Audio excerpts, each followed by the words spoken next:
Later that night, Park stood on his apartment balcony, watching the alien ship gleaming above the city.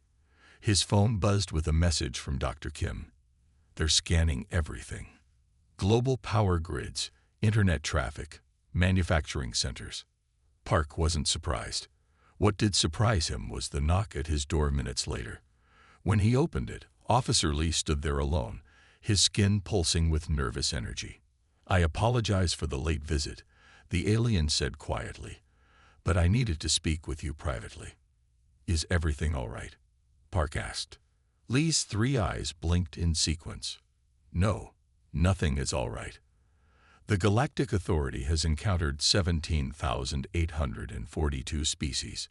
None have developed like yours. You've broken every technological progression model we have. And that's bad. It's unprecedented," Lee whispered. "And the Galactic Council doesn't like unprecedented things. They're already discussing containment protocols." Park felt a chill run down his spine. "Containment? I shouldn't be telling you this," Lee continued, "but I've never seen technology like yours. The Council should be learning from you, not fearing you." He handed Park a small crystal. "This contains information about the Galactic Authority. You'll need it in the days ahead." Before Park could respond, Lee vanished in a shimmer of light, leaving the director alone with the crystal that might determine humanity's future among the stars. 3 months after first contact, 5 massive ships appeared in Earth's orbit. Unlike the sleek silver craft from the initial visit, these vessels bristled with sensors and equipment. The Galactic Authority assessment fleet had arrived. Director Park waited at the newly constructed landing pad outside Busan, flanked by a team of Earth's top scientists. The morning air felt cool against his skin as the shuttle descended, kicking up swirls of dust. Senior Evaluator Choi emerged first, taller than Representative Han, and with skin that shifted between deep purple and green. He surveyed the human delegation with all 3 eyes narrowed. "Director Park," he said without a greeting, "we have much to evaluate and little time. The Council requires a complete assessment." Behind Evaluator Choi came 12 specialists of various species. Officer Lee was among them, giving Park an almost imperceptible nod. "We're ready to begin whenever you are," Park replied calmly. The assessment started immediately. Teams of aliens spread across the globe, examining every aspect of human technology. In labs and research centers worldwide, scientists demonstrated humanity's achievements, while GA specialists recorded everything with increasing disbelief.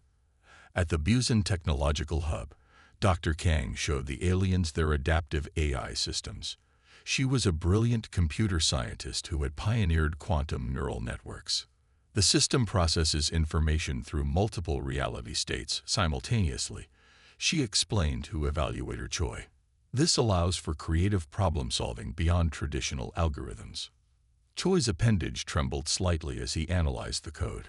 This architecture ignores fundamental AI development principles. These systems should not function without experiencing synthetic evolution stages. Kang smiled. "We simply approach the problem differently." "Differently?" Choi repeated, his skin darkening. "Yes, that seems to be humanity's specialty." In Berlin, the aliens examined human transportation technology. In Tokyo, they studied medical innovations. In Nairobi, they inspected agricultural systems. Everywhere they went, the pattern repeated: confusion, disbelief, and growing concern. 1 week into the assessment, Park received an urgent message from Dr. Min, the lead physicist at Korea's Advanced Research Center. "They're particularly interested in our energy systems," Min reported. They'd spent 3 days examining the fusion reactors. When Park arrived at the facility, he found Technician Song, a small green alien with 4 arms, frantically scanning one of the containment chambers. "Is something wrong?" Park asked. "Everything is wrong," Song replied, not looking up from his scanner. "Your containment field design violates 6 different principles of plasma physics, yet it works. It works better than our own systems that took centuries to perfect." Later that day, Park found Officer Lee alone in the observation room overlooking the main research floor. "Your friend Evaluator Choi seems troubled," Park said quietly. Lee's skin flickered with nervous patterns. "The entire assessment team is troubled. In 3,000 cycles of evaluation, we've never encountered a species that developed so unpredictably. Your technological progress has no logical sequence." "Is that bad?" "It's unknown," Lee admitted. "And in the Galactic Authority, unknown elements are considered potentially dangerous." That night, Evaluator Choi called an emergency meeting on the main assessment ship. Park and 3 other human representatives were invited aboard. The ship's conference room was filled with holographic displays showing Earth technologies. "We have completed our preliminary assessment," Choi announced, his 3 eyes fixed on Park. "Your species has achieved significant technological advancement without following established developmental paths." "Is that a problem?" asked Dr. Kang, who sat beside Park. "It raises questions," Choi replied cautiously. "How did humans develop neural interfaces without first mastering synaptic mapping? How did you create stable fusion without graviton stabilizers? How did you achieve quantum computing without phase shift technology?" Park shrugged. "We simply found solutions that worked." The room fell silent. Finally, one of the alien specialists spoke up. "Perhaps our understanding of technological development is incomplete." The statement sent visible shock through the alien delegation. Evaluator Choi's skin turned almost black with stress. After 3 days of deliberation, Choi finally said, "The assessment team has decided to recommend a technological challenge protocol." "What does that mean?" Park asked.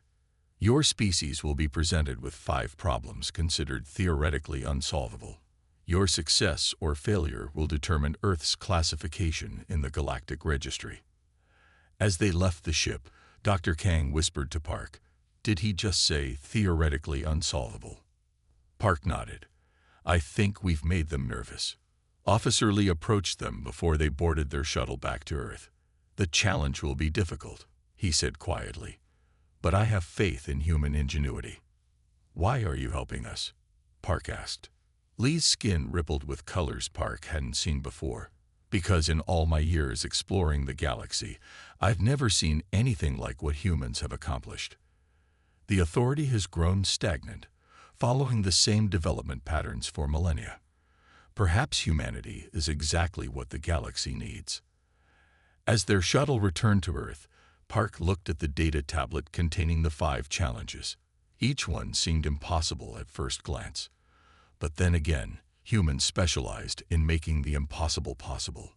"Alert every research center," Park told Dr. Kang. "We have work to do." The 5 challenges from the Galactic Authority arrived in gleaming crystal containers. Director Park gathered Earth's leading scientists at Korea's Advanced Research Center, a massive complex nestled between mountains outside Seoul. The mood was tense as they opened each container, revealing holographic displays of what the aliens considered unsolvable problems. "These look difficult," Dr. Baek said, studying the first challenge. A quantum physicist from Daejeon, he had a reputation for solving the unsolvable. Dr. Kang nodded, her face illuminated by the hovering display. "They want us to create stable wormhole communication.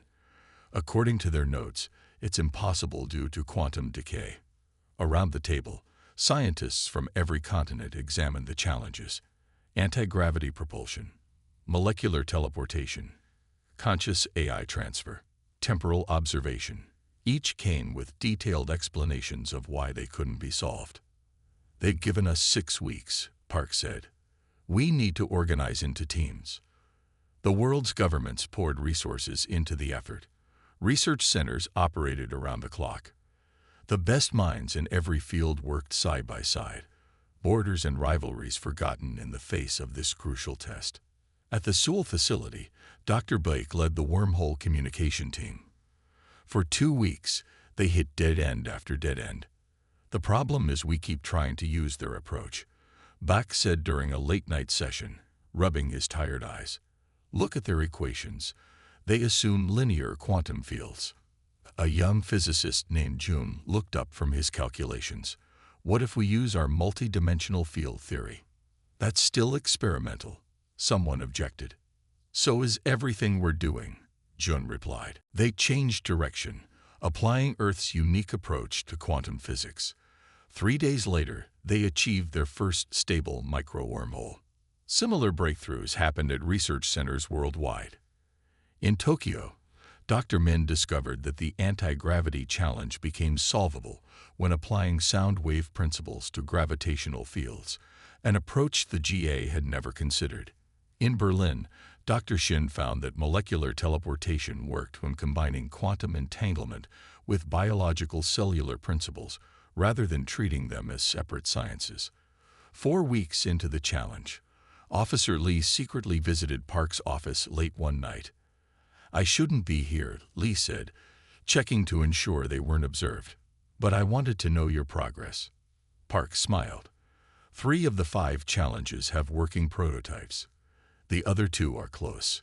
Lee's skin rippled with excitement. Truly, this is remarkable. The Council believed these problems would take centuries to solve, if ever. Why did they give us problems they thought were impossible? Park asked. Lee's 3 eyes blinked in sequence. The conservative faction wanted to prove humans are lying about their technological achievements. They believe you must have stolen technology from another species. And now they will need to accept that humans simply think differently.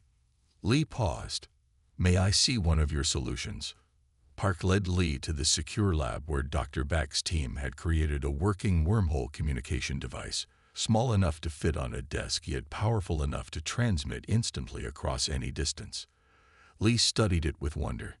"You approached it entirely differently than our scientists would have. We've been trapped in our thinking for centuries.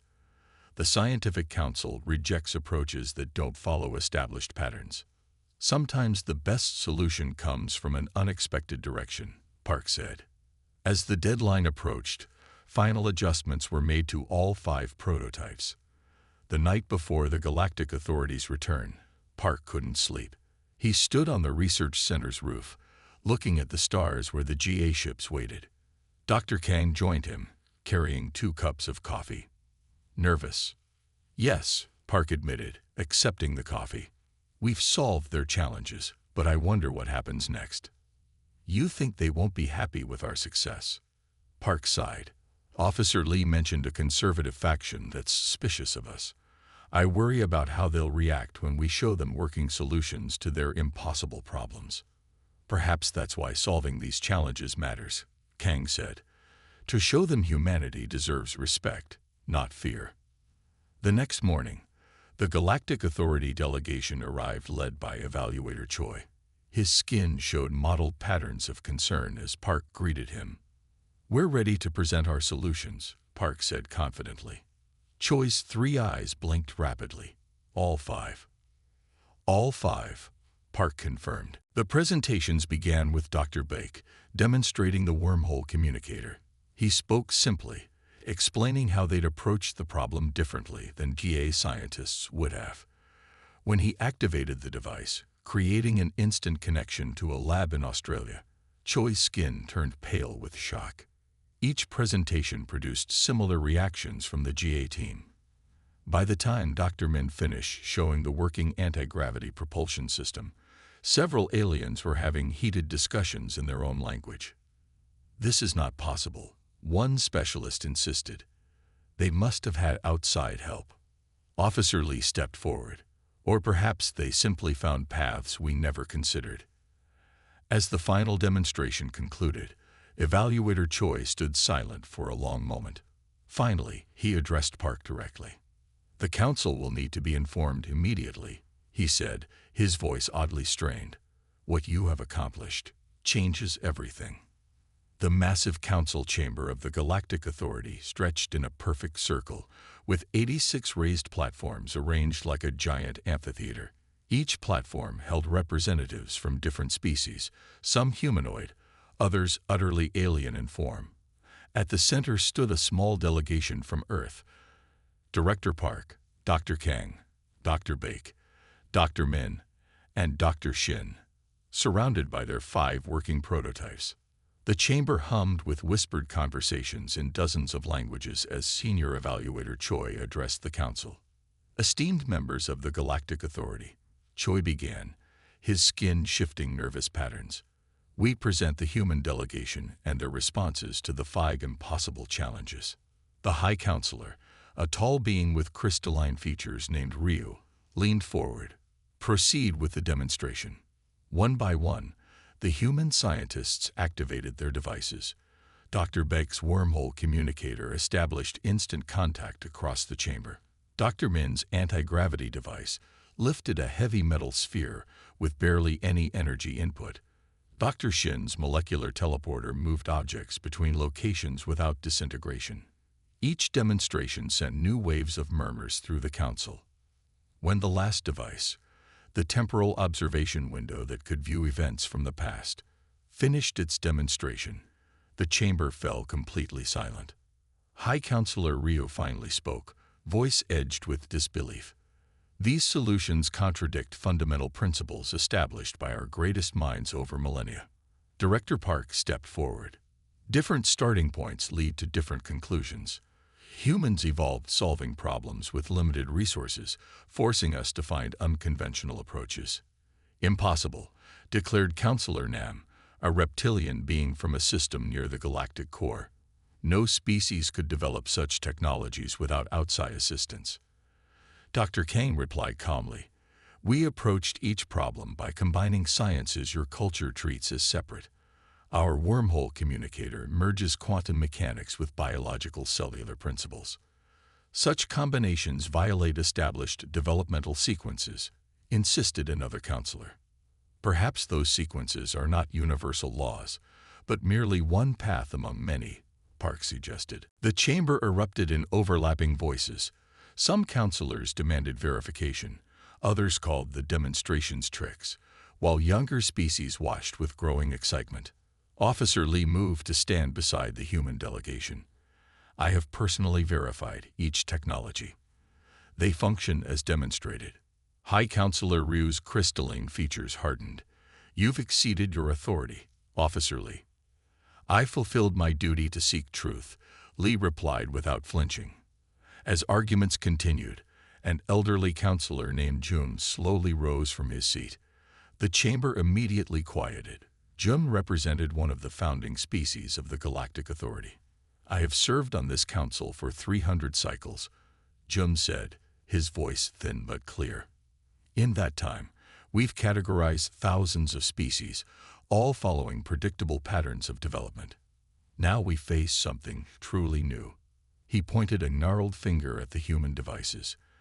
"Their molecular teleportation method renders our transportation network obsolete. Their neural interface technology could revolutionize our medical practices." Counselor Nam hissed in disagreement. "These humans threaten the stability of galactic knowledge. Their chaotic approach to science could undo millennia of careful progress. Or it could advance us beyond stagnation," countered a younger counselor. "When was the last time the Authority produced truly revolutionary technology? 1,000 years ago.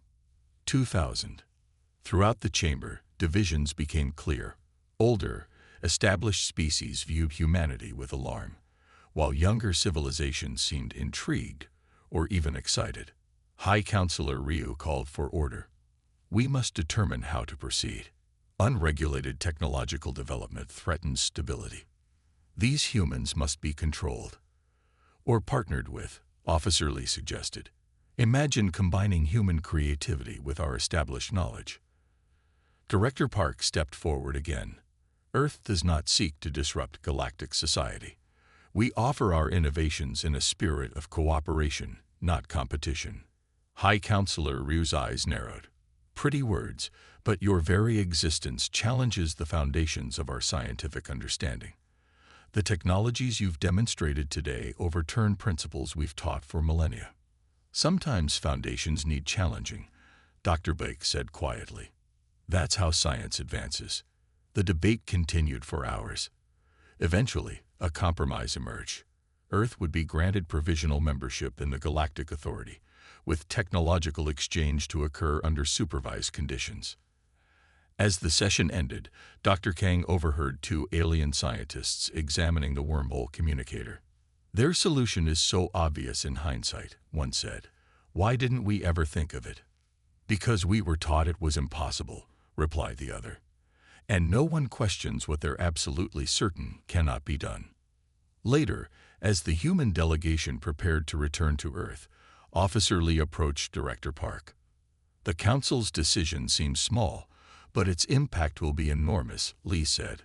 "Already, scientists across the galaxy are questioning principles once deemed absolute. You've started something that cannot be stopped." Park looked around at the vast chamber, at the mix of excitement and fear on alien faces. Change is always difficult, especially for those who have known only one way for so long. "The galaxy will never be the same," Lee said, touching Park's shoulder in a gesture of friendship, "and that may be exactly what we needed." 1 year after the Galactic Council's decision, Earth had transformed. Alien ships now regularly visited, bringing scientists, diplomats, and curious visitors from dozens of worlds. The Seoul Institute for Interstellar Technology stood as a gleaming tower in the city center, its architecture blending human design with alien influences. Director Park walked through its main research hall, where humans worked side by side with beings from across the galaxy. The sight still amazed him sometimes.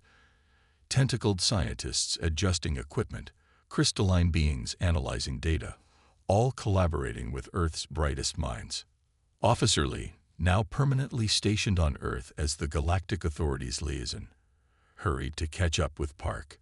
His skin glowed with excitement. "The combined research teams have made another breakthrough," Lee said, guiding Park toward a secure laboratory. "You must see this." Inside, Dr. Kang stood with 3 alien researchers beside a small device pulsing with blue light. "We've solved the atmospheric regeneration problem," she announced proudly. "By merging our quantum computing methods with Trell biological knowledge, we've created a system that can restore dead atmospheres within months instead of centuries." Park examined the device. "This could transform colonization efforts throughout the galaxy." "It already is," Lee said. "The designs have been shared with 17 worlds facing ecological collapse. High Counselor June calls it the most significant advancement in planetary science in 500 years. Outside the Institute, Park and Lee walked through a garden where plants from a dozen worlds grew together in carefully maintained environments. Students from Earth universities mingled with young aliens, all studying at what had quickly become the galaxy's premier center for innovative science. The exchange program now has 10,000 applicants for each opening, Lee noted. Species that haven't communicated in generations are sending their brightest to study here. Not everyone welcomed the changes humanity had brought to galactic society. High Counselor Ryu led a faction of conservative species that continued to warn against dangerously accelerated progress. 3 months earlier, they had attempted to pass new regulations limiting technology transfer to established developmental sequences. The measure had failed dramatically when younger council members rebelled, citing the tremendous advances made through human collaboration. "The old power structures are shifting," Lee observed as they watched a group of young aliens testing a new communications device. Species once considered junior members now have voices equal to the founding civilizations. Park nodded. Change is never easy, especially for those who benefited most from the old system. They reached the observation deck overlooking the massive construction facility on the edge of Seoul. There, the first human-designed interstellar ships were taking shape, sleek vessels that combined Earth's innovative propulsion systems with Galactic Authority safety standards. "When do they launch?" Lee asked. "Next month," Park replied. 20 ships, each with mixed human and alien crews. They'll establish research outposts in regions the Authority never fully explored. As the sun began to set, casting golden light across the shipyard, Park reflected on how quickly everything had changed. Just over a year ago, humanity had been alone, unaware of the galactic community surrounding them. Now Earth stood at the center of a scientific renaissance that was reshaping civilization across thousands of worlds. "Something bothering you?" Lee asked, noticing Park's thoughtful expression. "I was remembering what you told me during the assessment. You said the council feared us because we were unpredictable." Lee's skin rippled with amusement. "Many still do. But fear and respect often live side by side." That evening, at a diplomatic reception in the Institute's Grand Hall, representatives from 50 species gathered to celebrate the launch of a new joint research initiative. Dr. Min demonstrated a medical scanner that combined 3 different alien medical technologies with human interface design, a device that could diagnose conditions across most known species. High Counselor June, now Earth's strongest advocate in the Council, raised a glass in toast. For 10,000 years, the Galactic Authority advanced along careful, predictable paths. We mapped every step of development, categorized every civilization by its technological progress. We believed we understood everything about how species evolve and grow. The ancient alien looked around the room, his eyes settling on the human scientists. Then we met humans, who showed us that innovation doesn't follow neat patterns. They reminded us of something essential that we had forgotten over millennia of careful progress, that the greatest discoveries often come from those who don't know what's supposedly impossible. Later that night, Park and Lee stood on the Institute's rooftop platform, watching Earth's first diplomatic vessel prepare to depart for the Galactic Council homeworld. The ship glowed softly against the night sky, its hybrid engines nearly silent. "I never imagined our first steps into the galaxy would change it so fundamentally," Park said.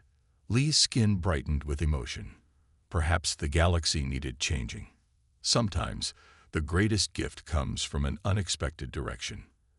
As the ship lifted gracefully into the sky, they watched in comfortable silence, 2 friends from different worlds witnessing the beginning of a new era, one where humanity's chaotic creativity and the galaxy's ancient knowledge had begun merging into something greater than either had been alone.